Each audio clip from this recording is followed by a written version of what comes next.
Terceira parte. Como fazer discípulo? 8. Criado para reproduzir. Quando você morre para si mesmo, torna-se um discípulo, e os discípulos foram criados para reproduzir. Jesus não deixou dúvidas. Se alguém permanecer em mim e eu nele, esse dará muito fruto. João capítulo 15, versículo 5. Grifos do autor. Não há chamado mais alto, comissão mais clara no Novo Testamento do que a ordem de reproduzir em outros o caráter que o Espírito de Deus criou em você. Cristo espera que cada cristão produza fruto espiritual. Paulo revela o significado de ter filhos espirituais saudáveis. Pois quem é a nossa esperança, alegria ou coroa em quem nos gloriamos perante o Senhor Jesus na sua vinda? Não são vocês? De fato, vocês são a nossa glória e a nossa alegria. 1 Tessalonicenses, capítulo 2, versículos 19 a 20. Grifos do autor. Paulo sabia que simplesmente conduzir uma pessoa a Cristo não bastava. Ele considerava vão o seu trabalho se seus filhos espirituais não se tornassem discípulos maduros. E discípulos maduros reproduzem sua vida em outros, produzindo frutos douradouros. Note que Paulo escrevia a cristãos que ele havia conduzido ao Senhor quando disse que eles se tornassem irrepreensíveis, retendo firmemente a palavra da vida. Assim, no dia de Cristo, eu me orgulharei de não ter corrido nem me esforçado inutilmente. Filipenses capítulo 2, versículo 16. Ele repetiu este pensamento em 1 Tessalonicenses capítulo 3, versículo 5. Não suportando mais, enviei Timóteo para saber a respeito da fé que vocês têm, a fim de que o tentador não os seduzisse, tornando inútil o nosso esforço. Aos cristãos da Galácia, escreveu: Temo que os meus esforços por vocês tenham sido inúteis. Gálatas capítulo 4, versículo 11. Como Paulo ousava sugerir que suas famosas viagens missionárias poderiam ser desperdiçadas quando o resultado foi um número tão grande de novos cristãos? Porque o apóstolo se preocupava com a possibilidade de seu trabalho tornar-se carnal ou mundano. A razão é clara. Paulo sabia que Jesus era radical. Ou a pessoa morre para si mesma e reproduz, ou não é seguidora de Cristo. Jesus não deixou outra opção. Cristo mesmo disse aos discípulos: Eu os escolhi para irem e darem fruto, fruto que permaneça, a fim de que o Pai lhes conceda o que pedirem em meu nome. João capítulo 15, versículo 16, grifos do autor. Somente os mal informados ou imaturos estão de tal modo preocupados com boas obras que não têm tempo para nutrir seus filhos espirituais para a reprodução. Nenhum cristão maduro se contenta com a esterilidade espiritual. Pare um momento para examinar sua vida. Existe alguma pessoa andando hoje com Deus, investindo em outros, a plenitude de vida que tem em Cristo como resultado do ministério que você tem servido? Um homem? Uma mulher? Se a resposta for não, você não tem dado fruto. Talvez você frequente fielmente uma igreja, cante no coro, seja diácono, apoie um grupo jovem, sirva como presbítero ou seja até mesmo pastor. Talvez você testemunhe todos os dias ou ensine em um grupo de estudos bíblicos. São atividades recomendáveis, mas não chegam a cumprir o seu alto chamado de fazer discípulos. A atividade não substitui a obediência. O viver ocupado não pode tomar lugar da reprodução. Um discípulo que funciona é mais valioso para a edificação da igreja do que uma multidão de cristãos carnais. Resista à tentação de se envolver tanto no trabalho cristão que chegue a negligenciar as coisas do reino. Reordene suas prioridades à luz da comissão de Cristo de fazer discípulos. O seu compromisso de fazer discípulos é gerado pelo amor a Deus em resposta ao sacrifício altruísta de Cristo. A gratidão leva-o a dar glória a Deus, produzindo muito fruto. A produção espiritual é o desejo e a responsabilidade de cada discípulo. João capítulo 15, versículo 8. Infelizmente, muitos cristãos hesitam em fazer esta entrega fundamental, em assumir esse compromisso da reprodução espiritual.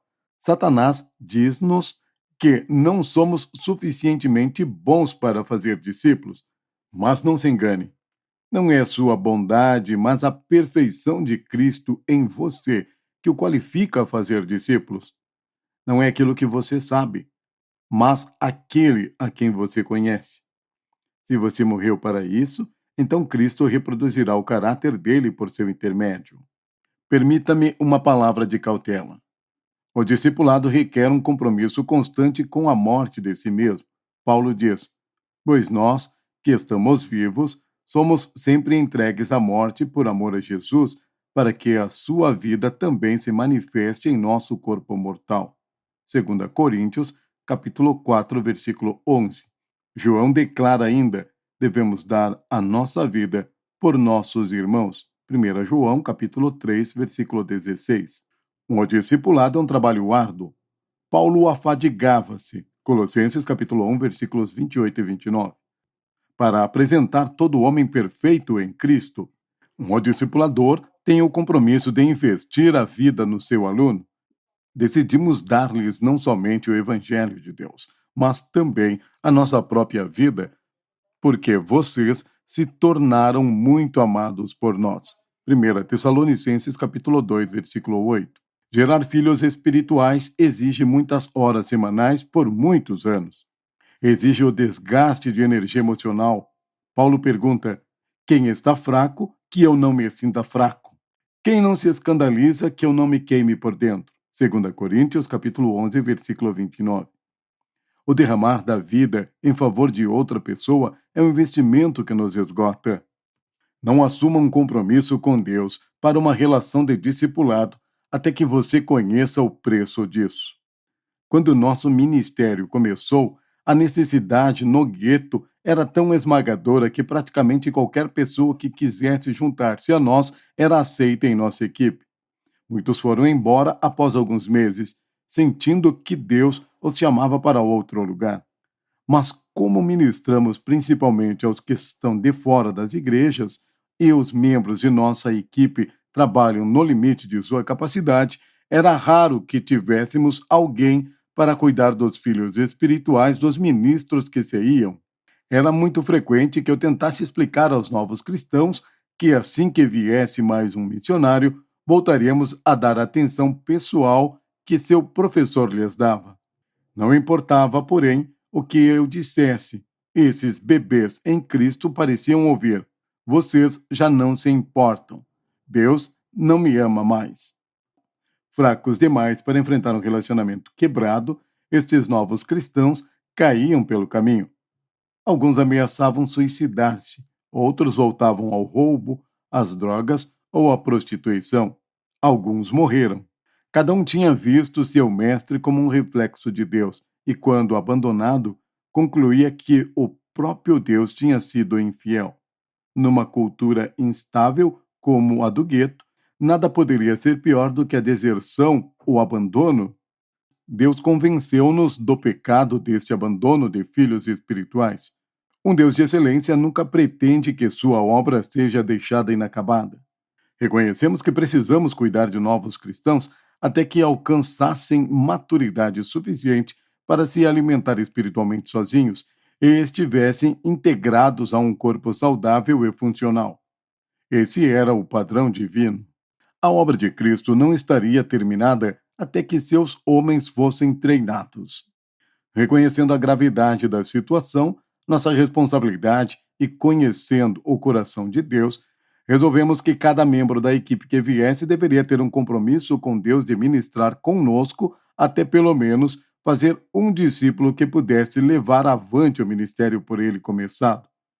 Não existe um período determinado. Pode levar 5 ou 10 anos ou até mesmo uma vida toda. Um compromisso aberto como esse parece sem razão, a não ser que você seja um homem morto para si mesmo, vivendo com o tempo emprestado. Como o preço de entrar no nosso ministério é alto, cada membro em potencial de nossa equipe tem de considerar cuidadosamente as implicações. Eclesiastes capítulo 5, versículos 4 e 5 adverte: quando você fizer um voto, cumpra-o sem demora, pois os tolos desagradam a Deus. Cumpra o seu voto. É melhor não fazer voto do que fazer e não cumprir. Se o candidato tiver qualquer dúvida, sugerimos que ele espere até que Deus confirme seu compromisso de permanecer conosco por todo o processo de fazer discípulos. Recentemente, uma mulher assumiu esse compromisso com Deus na minha presença e começou a trabalhar conosco. Infelizmente, um ano mais tarde, ela mudou de ideia. Explicou que Deus a levava a quebrar um compromisso para que pudesse casar. Eu entendia seu desejo de casar, mas sabia que Deus não é autor de confusão. 1 Coríntios capítulo 14, versículo 33. Ele não mente nem se arrepende. 1 Samuel capítulo 15, versículo 29. Um homem morto para si sabe que o compromisso com Deus tem precedência sobre qualquer oportunidade subsequente. Deus não chamaria alguém para conduzir as pessoas a Cristo e logo em seguida o dirigiria a abandonar estes bebês espirituais. Intrinsecamente relacionado ao compromisso de ser pai espiritual está o de conduzir novos cristãos à maturidade. Meu coração se entristece quando grupos cristãos vêm ao gueto, chamam multidões por meio da música, teatro ou caridade simbólica e estimulam conversões em massa para depois ir embora, tendo a audácia de esperar que, de alguma forma, esses convertidos abandonados sobrevivam. Dói quando outros invadem os bairros para praticar sua perícia evangelística e apenas para ganhar experiência. Eles atacam comunidades inteiras com as palavras do Evangelho, anotam numerosas decisões e retiram-se para a segurança do seu campo de treinamento a fim de comentar suas experiências. Em um desses casos, os frutos abandonados foram visitados em seguida pelas testemunhas de Jeová. Essa evangelização tiro e queda demonstra desprezo pela nutrição espiritual, que é a preocupação primordial das epístolas do Novo Testamento. Despertar alguém a tornar-se cristão sem equipá-lo para viver a vida cristã é irresponsabilidade cruel. Deus o fará responsável pela alimentação dos novos cristãos sobre os quais você foi posto como supervisor. Atos capítulo 20, versículo 28. Você tende a empregar suas energias em conduzir seus discípulos à reprodução. Assuma agora mesmo um compromisso, pela fé, de obedecer à ordem de Cristo de fazer discípulos que reproduzam. Então, comece com uma pessoa. A Igreja de Cristo será edificada por meio do discípulo. O seu investimento pessoal resultará em cristãos totalmente consagrados ao serviço de Deus, e a natureza explosiva da multiplicação espiritual torna possível o cumprimento da grande comissão. Você foi criado para reproduzir. Lista de verificação do discipulador. Criado para reproduzir. A multiplicação espiritual é meu desejo sincero. Tenho um compromisso constante com a morte do meu eu. Estou comprometido em conduzir novos cristãos à maturidade. Creio que Deus me responsabilizará pelos novos cristãos sobre os quais ele me colocou como supervisor. 9. A escolha de um discípulo. No meu tempo de garoto, era moda jogar beisebol em terreno baldio. Todos os sábados à tarde dividíamos-nos em times e jogávamos até que ficasse escuro demais para enxergar. O sucesso do meu fim de semana era frequentemente determinado pela qualidade dos meus colegas de time. A escolha dos jogadores certos quase sempre levava à vitória. A escolha da pessoa a ser discipulada é de suma importância. Os seguintes princípios foram extraídos da experiência pessoal e creio que sejam indispensáveis para a escolha do discípulo. Tenha um alto padrão. Jesus fez pescadores de homens somente aqueles que estavam dispostos a segui-lo. Mateus capítulo 4, versículo 19.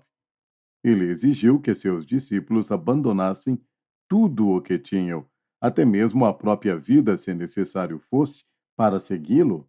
Eles teriam de atingir o seu padrão.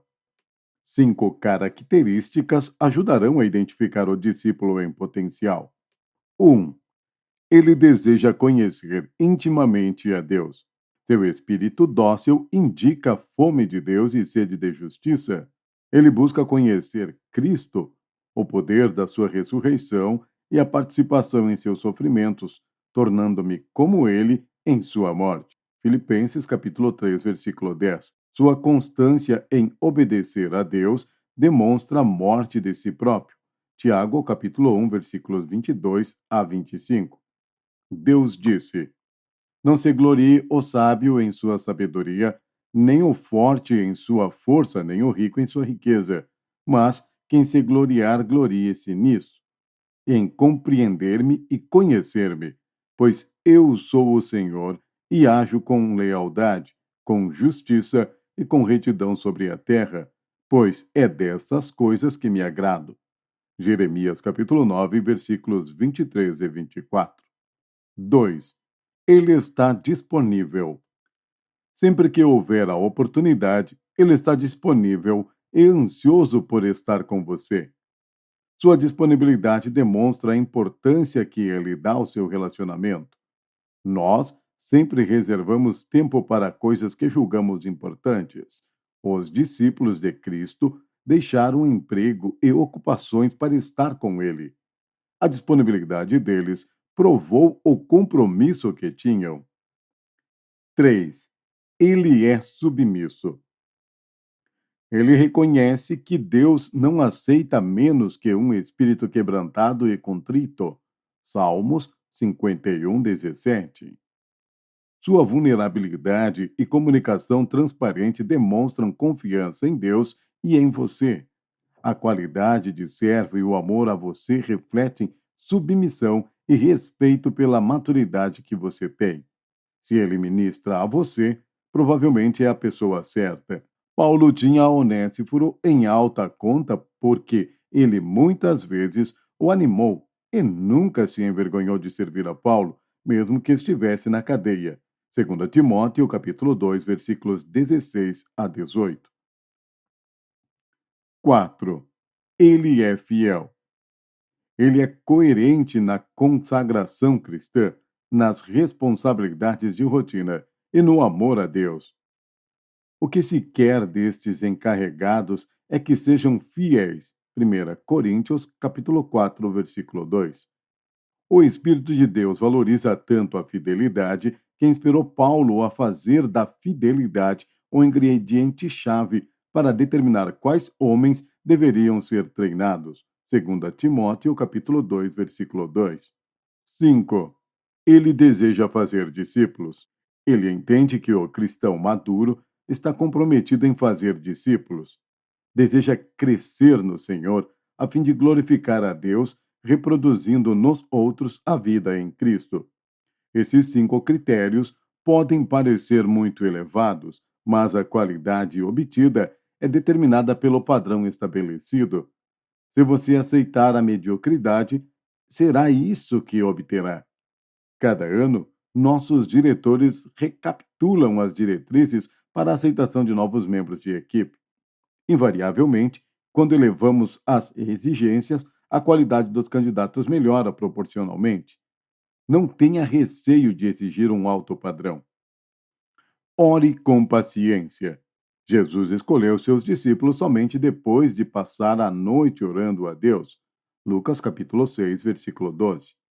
O Pai deu a Jesus o conhecimento interior para ver o potencial de Pedro, o impetuoso, que seria chamado de Cefas, a rocha. João, capítulo 1, versículo 42. Por trás do ceticismo de Natanael, ele viu o caráter de um homem em quem não há dolo. João, capítulo 1, versículo 47. A direção de Deus na escolha de um discípulo é uma ordem.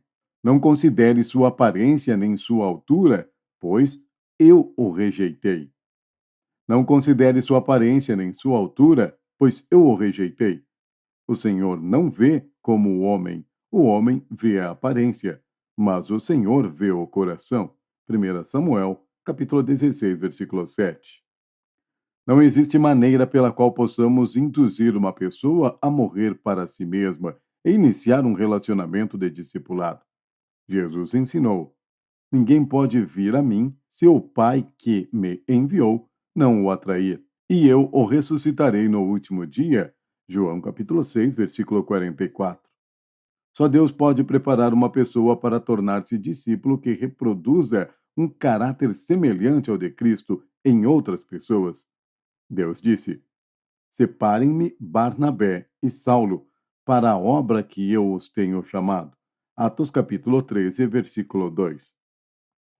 Até os próprios discípulos de Cristo foram dados a ele por Deus Pai. João, capítulo 17, versículo 6. A escolha de um discípulo exige oração persistente, junto com seus líderes espirituais, peça a Deus para levá-lo à pessoa que ele quer que você discipule. Escolha com cuidado. Jesus demonstrou seu compromisso com uma escolha de qualidade ao chamar apenas alguns homens dentre as multidões. Lucas capítulo 6, versículo 13. Alguns que quiseram estar com ele receberam a resposta de que não poderiam. Lucas capítulo 8, versículos 38 e 39. Os que eram muito confiantes ou tinham prioridades erradas ou estavam presos a motivações antigas foram excluídos. Lucas capítulo 9, versículos de 57 a 62. Ao concentrar-se em poucos indivíduos, Jesus resistia à tentação de se sobrecarregar a ponto de não poder ministrar efetivamente. Quando você achar que encontrou um discípulo em potencial, desenvolva um relacionamento de pré-discipulado com ele antes de convidá-lo para o discipulado. O pré-discipulado é o treinamento de um discípulo em potencial acerca de como viver a fim de agradar a Deus. 1 Tessalonicenses capítulo 4, versículo 1. Essa relação tem duas vantagens. Capacita-o a crescer da infância à juventude espiritual e permite que você avalie a profundidade de seu comprometimento. Treinamento em pré-discipulado. Os primeiros convertidos em Jerusalém foram alienados ao se dedicarem ao ensino dos apóstolos e à comunhão, ao partir do pão e às orações. Atos capítulo 2, versículo 42. Primeiro, o seu discípulo em potencial tem de fazer parte de um corpo saudável e funcional, em que ele aprenda, pela observação, como ser semelhante a Cristo e onde possa experimentar a comunhão, o amor e a responsabilidade de que necessita. Além disso, ele precisa ser encorajado a solidificar a vida cristã. Ele precisa estar arraigado em Cristo e obter dele o alimento. Colossenses capítulo 2, versículo 7. Isso significa que ele deve estar equipado para se alimentar espiritualmente por meio do estudo regular da palavra de Deus, da memorização dos textos bíblicos, da meditação, da oração e da adoração. É necessário que você trabalhe com ele em cada uma destas disciplinas para assegurar que elas se tornem parte de sua vida. Diga-lhe por que ele deve estudar, memorizar, meditar, orar e adorar. Ensine pela Bíblia que estas coisas são importantes e demonstre o seu valor falando das experiências que você tem nestas áreas. Ressalte que a prática dessas disciplinas não é legalismo, mas fidelidade. Mostre-lhe como ensinando-lhe um ou dois métodos que você usa. Ajude-o a começar praticando com ele. Ajude-o a preservar. O seu exemplo o encorajará a ser fiel. Compartilhe com regularidade princípios que você tenha aprendido e como você tem aplicado. Esteja disponível para responder às perguntas dele. Dê a ele a responsabilidade de executar tarefas e aplicações práticas diariamente. Quando seu aluno estiver fielmente praticando cada um destes pontos fundamentais da vida cristã, sem que você tenha de empurrá-lo, seu relacionamento de pré-discipulado terá tido êxito. Observe de perto. O pré-discipulado permite que você se familiarize com um discípulo em potencial. Desse modo, você verificará sua motivação, capacidade de aprendizagem, seu compromisso com Deus e decidir se poderá discipulá-lo ou não, levando em conta sua vida e não apenas suas palavras. É essencial que ele assimile os pontos básicos do cristianismo e que você o conheça bem antes de iniciar um relacionamento de discipulado. A primeira epístola a Timóteo, capítulo 5, versículo 22, adverte: não se precipite em impor as mãos sobre ninguém. Tome a iniciativa. Se o Espírito de Deus confiar a você e aos que exercem autoridade sobre você que deve discipular alguém, então tome a iniciativa. Na compaixão de Deus pela humanidade não regenerada, ele se fez carne e habitou entre nós. João capítulo 1, versículo 14. Deus tomou a iniciativa. Quando Cristo começou o ministério de fazer discípulos, ele chamou cada discípulo pessoalmente. João capítulo 6, versículo 70. Faça o convite. Explique a seu discípulo em potencial que, após muita oração e aconselhado por seus líderes espirituais, Deus o levou a convidá-lo para assumir um compromisso de discipulado. Ressalte que o interesse que ele demonstra em conhecer a Deus, sua disponibilidade, seu espírito submisso, sua fidelidade e a visão de fazer discípulos indicam que Deus o preparou a fim de que ele seja equipado para ensinar outros. Enfatize que esse relacionamento exigirá bastante tempo. Vocês se encontrarão em um ambiente apropriado pelo menos 3 horas por semana. Ele terá de realizar tarefas escritas, memorizar versículos e fazer um estudo bíblico regularmente. É preciso que ele concorde com esse compromisso mínimo de tempo antes de começar. À medida que ele amadurecer, a participação dele no ministério aumentará gradativamente. Ele deverá encarar o crescimento espiritual como prioridade máxima. Diga-lhe que o relacionamento pessoal com um cristão maduro oferecerá treinamento de qualidade e suprirá suas necessidades individuais. Uma vez que o ritmo do discipulado tem relação direta com o amadurecimento espiritual do discípulo, este adquirirá uma compreensão profunda do estilo cristão de vida. Explique o relacionamento. O propósito do relacionamento de discipulado é equipar alguém que morreu para si mesmo a reproduzir em outras pessoas um caráter semelhante ao de Cristo. Explique a seu discípulo em potencial que, sem compromisso e submissão, não haverá um relacionamento de discipulado. Compromisso. Diga-lhe por que devem ter um compromisso mútuo. Explique que, sem isso, é fácil desistir com o primeiro sinal de luta ou desanimar quando houver uma indicação de fraqueza. Consequentemente, vocês se comprometem na presença de Deus a crescer mutuamente na plenitude de seu filho, não importa o preço que terão de pagar. Compromisso significa que não existem desistências, limites, reservas. Em 1975, eu voava de St. Louis para Los Angeles, quando o piloto anunciou que havia uma série de ameaças de existir uma bomba no avião. Fizemos um pouso de emergência e recebemos ordem para abandonar imediatamente o avião. Ao abrirmos a porta, uma superfície móvel e estreita saiu automaticamente do avião e começou a inflar. Saiu reta, paralela ao chão. Hesitei por um momento, com medo de pular, mas com mais medo de não pular. Antes mesmo que o aparato tocasse o chão, joguei-me sobre essa tênue saída. As palavras não descrevem o terror que senti, mas desde o momento em que saltei, eu estava preso à minha decisão.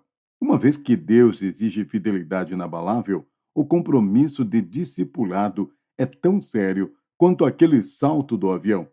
Afirme ao discípulo em potencial que, assumindo esse compromisso, vocês dois estão ligados por ele.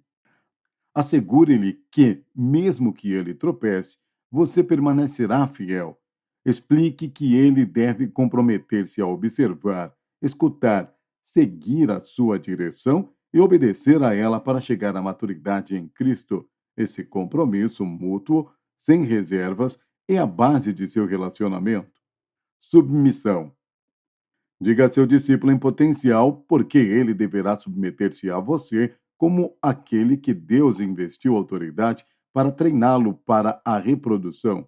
Sua submissão é imprescindível, porque sem ela você não poderá exercer autoridade. Cristo chamou seus discípulos, mas antes de começar a treiná-los, eles tiveram de segui-lo. Certifique-se de que seu relacionamento esteja claramente definido e de que seu discípulo em potencial entenda o papel de cada um. Ele precisa saber que a liderança que você tem é provada por seu compromisso e caráter, e não por cursos e habilidades. Seus líderes devem explicar a ele que sua submissão ativa a eles qualifica você para a liderança. Isso lançará seu relacionamento na direção certa e ajudará a estabelecer sua autoridade. Seu discípulo em potencial deverá comprometer-se a uma submissão com alegria. Hebreus, capítulo 13, versículo 17 diz: Obedeçam aos seus líderes e submetam-se à autoridade deles. Eles cuidam de vocês como quem deve prestar contas. Obedeçam-lhes para que o trabalho deles seja uma alegria e não um peso, pois isso não seria proveitoso para vocês. Como pode um líder experimentar alegria se seu discípulo não se submete com alegria a ele? Mostre a seu discípulo em potencial que é bom saber que você é responsável perante Deus para guiá-lo na caminhada cristã e em velar pelo seu bem-estar. Mais que tudo, essa submissão significa confiança. Recentemente, um jovem que experimentou uma conversão dramática das drogas e do crime por meio de nosso ministério foi convidado a dar o seu testemunho na rede nacional de televisão. Aconselhei-o a não dar a entrevista naquela época. As circunstâncias não me permitiam explicar as razões do meu conselho. Pedi simplesmente que ele confiasse em mim. Foi uma alegria ver que ele concordou imediatamente por causa do seu compromisso de submissão. Mais tarde, pude lhe mostrar o perigo do orgulho e a importância de viver esta nova vida antes de uma exposição pública e prematura. Explique a seu discípulo em potencial que a submissão dele oferece segurança em encontrar a vontade de Deus, porque ele tem a oportunidade de se aconselhar com você. Assegure-lhe que, se você não souber a resposta, procurará obtê-la de seus líderes e receberá uma resposta de autoridade, e não mera opinião. Quem sai à guerra precisa de orientação, e com muitos conselheiros se obtém a vitória. Provérbios, capítulo 24, versículo 6. Seu discípulo em potencial deve submeter-se ativamente a você. Essa submissão ativa é contrário da obediência passiva, é tomar a iniciativa nas áreas que afetam o crescimento. O discípulo deve procurar com empenho a direção de seu líder para que chegue à maturidade.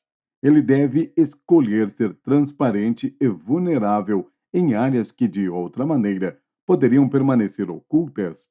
Efésios, capítulo 4, versículo 15, diz que devemos sempre dizer a verdade em amor para que cresçamos em Cristo. O discípulo não hesita em compartilhar tristezas e fraquezas.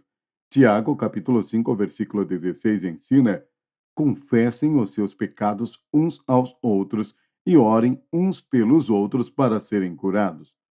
A oração de um justo é poderosa e eficaz. Ele não tenta proteger-se escondendo quem é.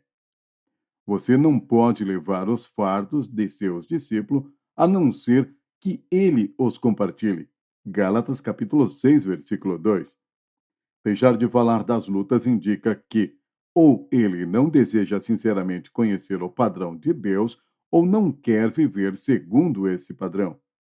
Um amigo travava uma luta contra a lascívia. A promiscuidade berrante do gueto tinha feito que ele perdesse totalmente essa batalha. Ele tinha quebrado tantas promessas feitas a Deus de manter o coração puro e a mente limpa que se sentia um constante mentiroso. Satanás procurou enfatizar que a confissão o faria perder a responsabilidade de liderança e o deixaria severamente restrito em suas atividades. Mas ele sabia que continuar sem se confessar, sem obter a purificação e a vitória, significaria destruir a sua utilidade e reproduzir carnalidade em outras pessoas. Finalmente, reconheceu que não poderia ganhar a batalha sozinho. Ele decidiu que desejava ser semelhante a Cristo e nada menos o satisfaria. não importava o custo. Suas responsabilidades foram restringidas, sua liberdade foi limitada e seu orgulho sofreu um tremendo baque. Mas, por meio da prestação de contas, de encorajamento regular e de muita oração, Deus deu a ele a vitória. Hoje ele é puro e tem um ministério bem-sucedido. Ao revelar as áreas de dificuldade, o discípulo em potencial perpetuará o seu próprio crescimento e demonstrará que confia em você. Quanto mais ativamente ele se submeter, melhor será a qualidade do treinamento que receberá. A submissão ativa é vital para a saúde espiritual. A única resposta apropriada que um homem morto pode dar a seu Deus e a seu discipulador é a submissão alegre e ativa. Prometa a seu discípulo em potencial que, baseado na submissão dele, você o tornará responsável em todas as áreas da vida. Paulo fez isso com Arquipo. Cuide em cumprir o ministério que você recebeu no Senhor. Colossenses capítulo 4, versículo 17. Todo discípulo experimenta maior crescimento se for responsável por outro. Este pode ser elogiado, encorajado, desafiado ou admoestado em particular, sem estimular o orgulho e sem causar embaraços. A vida cristã baseia-se na disciplina que será desenvolvida no seu discípulo somente à medida que você torná-lo responsável por isso. Embora muitos de nossa equipe fossem cristãos por ano, não haviam feito do estudo bíblico, da memorização das Escrituras, da meditação, da oração e da adoração parte integrante da vida cotidiana. Mas, quando se comprometeram a ter um relacionamento pessoal no qual deveriam prestar contas uns aos outros, o resultado foi uma maior consagração a Deus e uma comunidade cristã mais saudável. Comunique a visão. Certifique-se de que seu discípulo entenda que ele faz parte de um processo. Primeiro, a obediência à ordem de Jesus de segui-lo exigiu a morte de si mesmo. Depois, o relacionamento de pré-discipulado equipou-o a viver a vida cristã. Agora ele está sendo convidado a ser um discípulo funcional, a participar da evangelização e do pré-discipulado de outra pessoa. À medida que ele amadurecer em Cristo, irá se tornar um discipulador, alguém que investe a vida ativamente em outro discípulo. Finalmente, quando este discípulo começar a fazer discípulos, irá tornar-se líder de discipuladores. Seu relacionamento não deve apenas dar saúde espiritual à vida pessoal do discípulo. Nenhum discípulo é um fim em si mesmo, mas sim um elo no grande plano de Deus para expandir a sua igreja por meio da reprodução. Ele investirá em outras pessoas pelo resto da vida.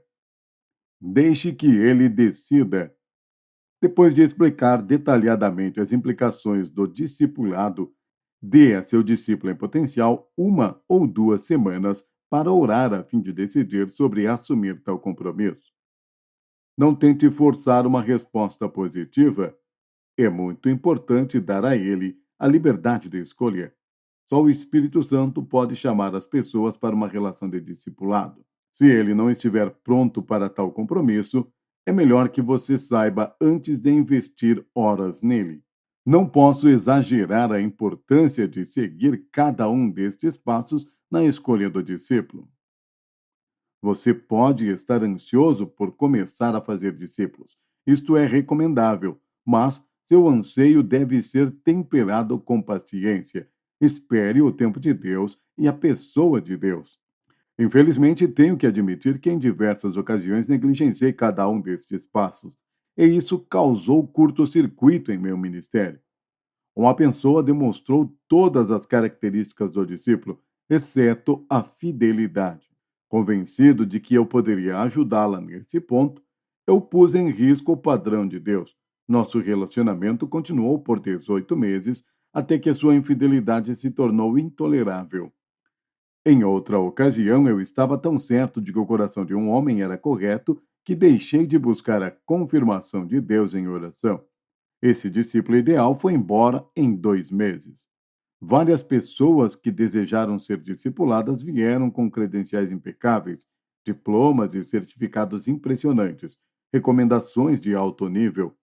Eu costumava ficar embaraçado demais para insistir em observar primeiramente sua vida e consagração cristã, mas, inevitavelmente, nosso relacionamento não passava de um pré-discipulado, alimentando cristãs imaduro nas disciplinas básicas do cristianismo.